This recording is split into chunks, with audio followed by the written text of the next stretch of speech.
Sur Europe 1, on revient sur l'explosion de la boulangerie rue de Trévise à Paris. C'était samedi matin. Vous êtes Mathieu avec Delphine Burkly, qui est maire Les Républicains du 9e arrondissement. Bonsoir Delphine Burkly. Bonsoir monsieur. Merci d'être avec nous. Simplement quelques minutes Il y a beaucoup pour... de bruit autour de moi puisque j'anime actuellement une réunion avec les acteurs économiques de la zone qui a été impactée, les commerçants, les professions libérales. Donc il y a beaucoup de monde autour de moi, mais j'espère que vous m'entendez bien. Je vous entends très bien et je sais que vous avez aussi d'autres choses à faire que de simplement répondre à la radio. Simplement en dire un mot ce soir parce que c'est toujours à la une, le 9e arrondissement de Paris. 4 morts, la rue de Trévise, cette explosion, une cinquantaine de blessés et des habitants encore qui doivent être relogés. Delphine Burkly, est-ce qu'on sait encore aujourd'hui qui n'a pas pu rentrer chez lui? Combien ils sont? Écoutez, c'est une onde de choc qui a dévasté une partie du 9e arrondissement dans le quartier du Faubourg Montmartre samedi au petit matin.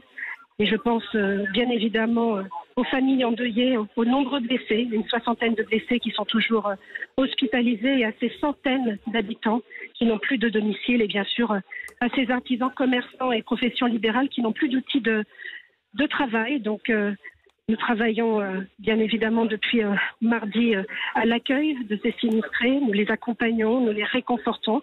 Et là, nous travaillons sur l'indemnisation et sur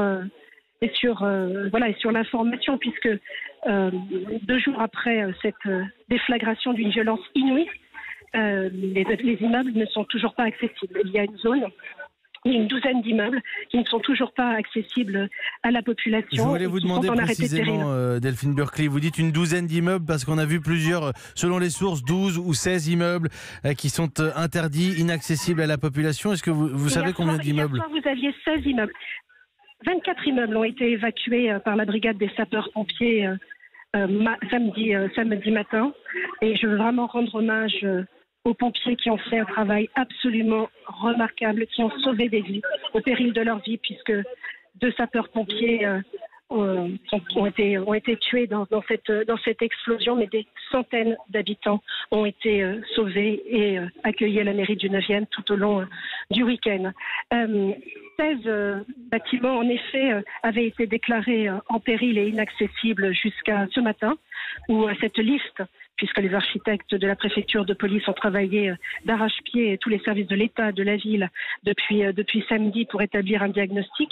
Donc nous avons, à l'heure où je vous parle, 7 bâtiments qui sont en arrêté de péril et 5 bâtiments qui sont en arrêté temporaire. Voilà. Donc une douzaine de bâtiments qui aujourd'hui restent inaccessibles pour la sécurité de la population et du quartier. Les habitants de ces bâtiments, évidemment tout n'est pas comparable, mais j'ai pensé aujourd'hui aux habitants de Marseille dont certains ne sont toujours pas relogés aujourd'hui. Aujourd'hui, Delphine Burkly, les habitants de ces immeubles... Ça n'a rien à voir. Bien sûr que les événements n'ont rien à voir, mais est-ce qu'on va pouvoir les reloger rapidement? Où est-ce qu'ils sont logés en attendant? Dites-nous un peu comment c'est organisé au niveau des services de la mairie. Depuis samedi, nous avons accueilli à peu près 500 personnes, un peu plus de 500 personnes. La grande majorité de ces personnes ont trouvé une solution de relogement temporaire auprès d'amis et auprès de familles. Ce sont 40 familles que chaque soir nous hébergeons dans les hôtels du quartier. Et je tiens à dire que je privilégie ces hébergements dans les hôtels du quartier pour qu'ils soient au plus près de leur environnement. Une résidence de la ville de Paris également a été mise à disposition, boulevard Kellerman, dans le 13e. Pour un certain nombre d'habitants qui sont concernés par des immeubles en arrêté de péril, il va falloir maintenant réfléchir, et c'est ce que nous faisons depuis ce matin, à un hébergement longue durée, puisque le bilan est très lourd, les dégâts matériels sont immenses et la situation évidemment ne va pas se rétablir demain matin. Il va falloir de longs mois, voire des années, pour cicatriser ces plaies qui sont absolument énormes. Merci beaucoup Delphine Burkly. Je vous laisse retourner avec les habitants du 9e arrondissement. Maire Les Républicains du 9e arrondissement de Paris, qui a pris quelques minutes pour répondre à nos questions ce soir sur Europe 1. Merci beaucoup. Il est 18h18.